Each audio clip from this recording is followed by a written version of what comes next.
Blue sparrow missile और operation epic fury, क्या है इन दोनों की सच्चाई, आज के सेशन में कवर होने वाला है।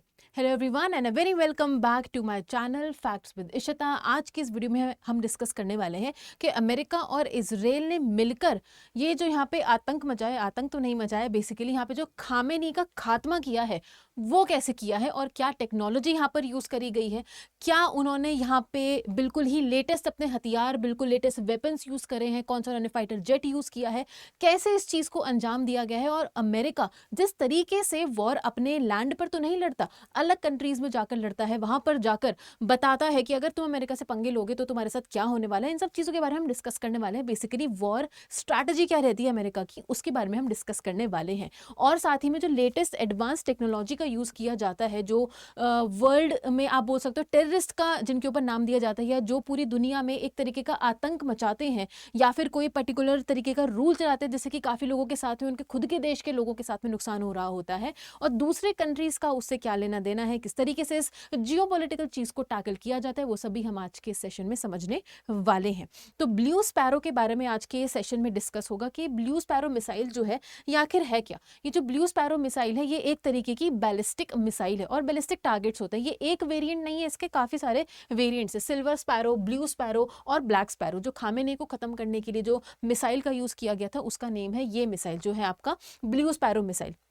बैलिस्टिक मिसाइल है और जिस तरीके से अटैक करता है ये बिल्कुल रेडार से अलग चल के ये अटैक करता है। क्योंकि जैसे आप देखोगे कि जो हमारे नॉर्मल जेट्स होते हैं, कमर्शियल फ्लाइट्स भी होती है हमारी, उनको बहुत हद तक ट्रैक किया जा सकता है क्योंकि वो 45 डिग्री के एंगल पे हमारी जो रेडार है वो सब ऑपरेट करती है। बट अगर कोई मिसाइल बिल्कुल 90 डिग्री के एंगल से ऊपर से बिल्कुल नीचे आकर अगर गिर रही है तो उसको तो ट्रैक करने का बिल्कुल भी, अगर कोई बना भी लेता है ना कि इसको ट्रैक किया जा सकता है, जब तक वो ट्रैक होगा तब तक वो अटैक वहां पर हो चुका होगा। तो ऑपरेशन इसमें जो यहाँ पे कंडक्ट किया गया है, ये जो ब्लू स्पैरो मिसाइल है, इसने इसी तरीके से यहाँ पर अटैक किया था। तो अगर मैं आप लोगों के सामने थोड़ा सा एक विजुअल भी चलाऊं तो आप यहाँ पर देख सकते हो कि जो खामेने था ये एक बंकर में छुपा हुआ था, काफी ज्यादा नीचे बंकर में छुपा हुआ था ये। बट ये जो मिसाइल थी, जब तक इसको ट्रैक करते, ये F-35 का नाम का जो यहाँ पे प्लेन है, इसके थ्रू अगर इसको ट्रैक भी करते तो जब तक प्लेन ने इसकी अपनी मिसाइल छोड़ी थी तब तक इसने यहाँ पर जाकर अटैक कर देते। और अटैक इतना भीषण था कि वो काफी ज्यादा मंजिल नीचे, क्योंकि बंकर्स क्या होते हैं, अंडरग्राउंड बने हुए होते हैं, तो काफी ज्यादा मंजिल नीचे अंडरग्राउंड लेवल में जाके इसने अटैक किया था।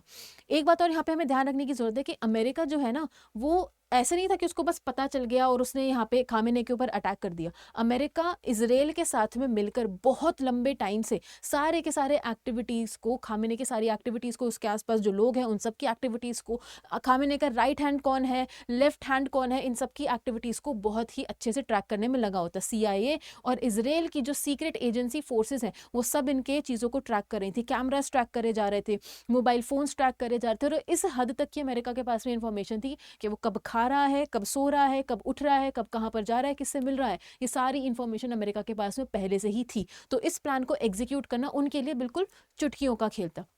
अब अगर हम यहाँ पे उस विमान के बारे में समझें, जिस विमान ने इस पूरे अटैक को करने के लिए अपना योगदान तो हम नहीं बोलेंगे, बट इसकी वजह से ये चीज़ हो पाई है, तो ये आप यहाँ पे फाइटर जेट देख सकते हो। इस फाइटर जेट का नेम है F-35। इंडिया भी चाहते हैं इस टेक्नोलॉजी को लेना, इसके बारे में हम डिस्कस करेंगे भी।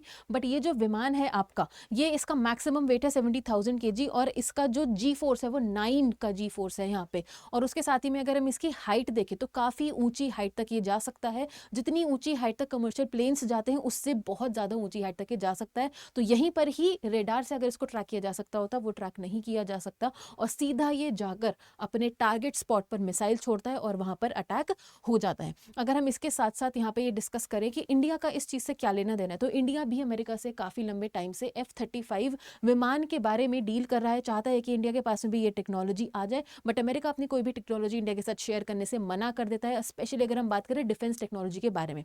यहाँ पे इसराइल हमारे लिए काफ़ी ज़्यादा महत्वपूर्ण इसलिए हो जाता है क्योंकि अमेरिका ने अपनी F-35 की टेक्नोलॉजी ये इसराइल के साथ में शेयर कर रखी है। अमेरिका के पास में इस चीज़ का इसी रीज़न की वजह से काफ़ी बड़ा एडवांटेज रहता है। साथ ही अगर हम इस चीज़ के बारे में बात करें, दूसरा इसका विकल्प क्या है, तो दूसरा विकल्प है हमारे पास में Su-57 विमान, जो कि रशियन टेक्नोलॉजी से बनाया गया, जो कि रशिया का एक तरीके से आप बोल सकते हो फाइटर जेट है। रशिया इंडिया के साथ में फिर भी बहुत अच्छे रिलेशंस बनाकर रहता है और जो भी आपकी डिफेंस टेक्नोलॉजी होती है, कोई भी आर्टिलरी होती है, उसको शेयर करने के लिए काफ़ी ज़्यादा रेडी भी रहता है। दोनों के बारे में अगर हम बात करें तो दोनों काफ़ी महंगी टेक्नोलॉजीज़ हैं। पैसे के मामले में तो चलो ठीक है, हम एक बार को सोच सकते हैं, बट इंडिया की भी बहुत ज़्यादा ज़रूरत है। इंडिया में है जैसे जैसे कि आप देख सकते हो पुलवामा अटैक हुआ था इंडिया में, जम्मू कश्मीर अभी रिसेंटली अटैक हुआ था।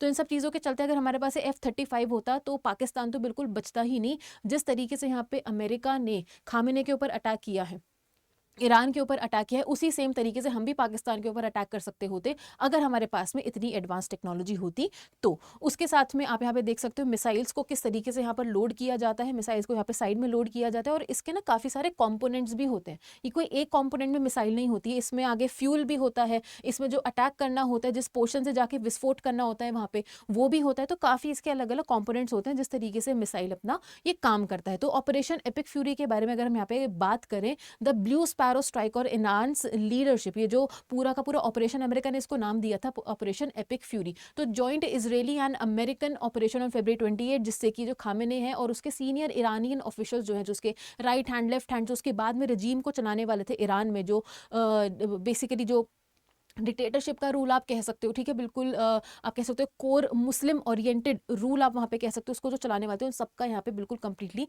खात्मा कर दिया गया है। इस्लामी रिपब्लिक्स कमांड स्ट्रक्चर को बिल्कुल कंप्लीटली डिस्ट्रॉय कर दिया गया। तो अगर हम ऑपरेशन ब्लू स्पैरो मिसाइल के बारे में बात करें तो ये air to surface quasi ballistic missile है, और जिस तरीके से इसकी रेंज है, रेंज भी आप देख सकते हो 2000 किलोमीटर अप्रॉक्सीमेटली इसकी रेंज है। तो अमेरिका से काफ़ी ज़्यादा डिस्टेंस पर तो पड़ता ही है ईरान, बट इस मिसाइल को लॉन्च किया गया था इसराइल से, ठीक है। इस बात को आपको ध्यान में रखना। अगर हम इसकी लेंथ की बात करें तो 6.5 मीटर्स की इसकी लेंथ रहती है, और अगर हम इसके वेट के बारे में बात करें तो 1.9 टन का इसका वेट रहता है।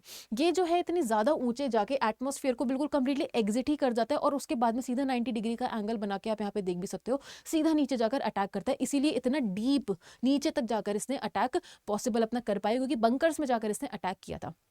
आप यहाँ पे देख सकते हो कि इसकी डेब्री जो है, डेब्री का मतलब होता है जो बचा हुआ टूटा फूटा जो टुकड़ा होता है, वो इसका कहाँ पे पाया गया, वो इराक में पाया गया। क्यों पाया गया वो इराक में? क्योंकि जो आगे का जो पोर्शन है, फ्यूल वाला पोर्शन जो होता है वो अलग हो जाता है, फिर उसके बाद में मिसाइल को बहुत तेजी से बूस्ट मिलता है, जिससे कि वो आगे जहाँ पर उसको जाके अटैक करना है वहाँ पे वो अटैक अपना पॉसिबल कर सकता है। तो टारगेट और इंटेलिजेंस, मैंने आपको स्टार्टिंग में ही बताया था कि डेकेड लॉन्ग सर्विलेंस, 10 साल से अमेरिका इस चीज़ को प्लान कर रहा था। कोई आज की 1 महीने की 2-4 साल पुरानी या एप्स्टीन फाइल से कुछ लोग इसको रिलेट करते, इतनी पुरानी ये बिल्कुल रीसेंट बात नहीं है। ये अमेरिका यहाँ पे 10 साल से यहाँ पे खामेने के प्रॉपर मूवमेंट्स को, किससे बात कर रहा है, कहाँ पे सो रहा है, किसके साथ में है, कहाँ पर मीटिंग चल रही है, अभी कहाँ पर जाना है, सारी चीज़ों को अमेरिका 10 साल से ट्रैक कर रहा था, CIA के और इसराइल के साथ में इंटेल को मिला के। तो इस तरीके से यहाँ पर अमेरिका अटैक कर पाया था यहाँ पे ईरान के ऊपर, और पूरी ईरानियन जो रजीम है उसको यहाँ पर कंप्लीटली ख़त्म कर दिया गया। तो अगर हम डिसेप्शन और स्ट्राइक के बीच में अगर टाइमलाइन की बात करें तो डेज बिफोर, जब अटैक होने से कुछ दिन पहले ही, तो इसराइल ने कुछ फॉल्स फोटो रिलीज करी थी, कमांडर्स लीविंग द शबाब to lower the Iranian vigilance. तो इसराइल ने यहाँ पे थोड़ा सा दिमाग डाइवर्ट करने का कोशिश करी थी, ईरानियन रजीम का थोड़ा सा दिमाग डाइवर्ट किया जाए।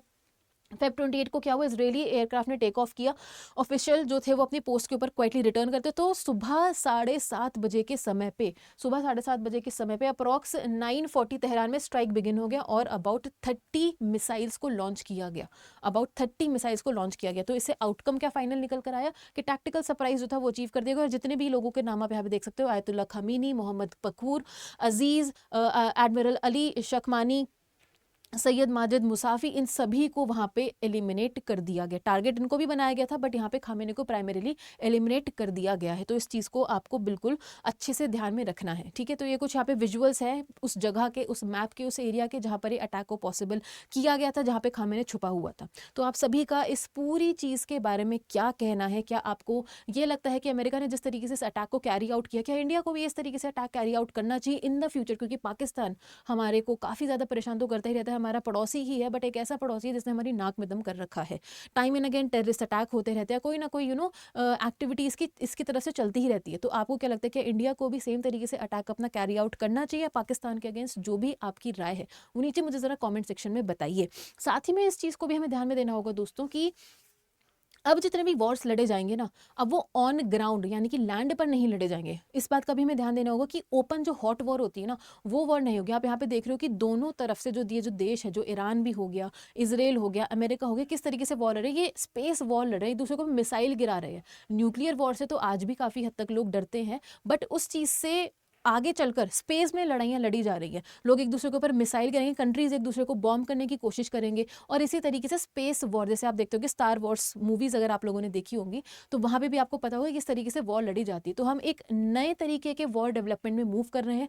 अच्छा तो देखो कुछ भी नहीं होता है, क्योंकि वॉर में सिर्फ और सिर्फ कैजुअलिटी होती है इनोसेंट लोगों की, और जो टारगेट किया जाता है वो सिर्फ आइडियोलॉजिकल डिफरेंसेस, कोई कंट्री अगर बात नहीं मान रहा है, अपना कोई भी प्रोडक्ट, जैसे तेल के ऊपर ये प्राइमरीली लड़ाई जो है अभी की ये बेस्ड है, तो इन सब चीज़ों के ऊपर लड़ाइयाँ चलती रहती हैं। आप सभी का इस चीज़ के बारे में क्या कहना है कि इन द फ्यूचर हमारी जो वॉर्स होंगी वो कैसी होंगी? हॉट वॉर होंगी, कोल्ड वॉर होगी, ऑन लैंड होगी, स्पेस वॉर होगी, या फिर आर्टिफिशियल इंटेलिजेंस साइबर वॉर होगा?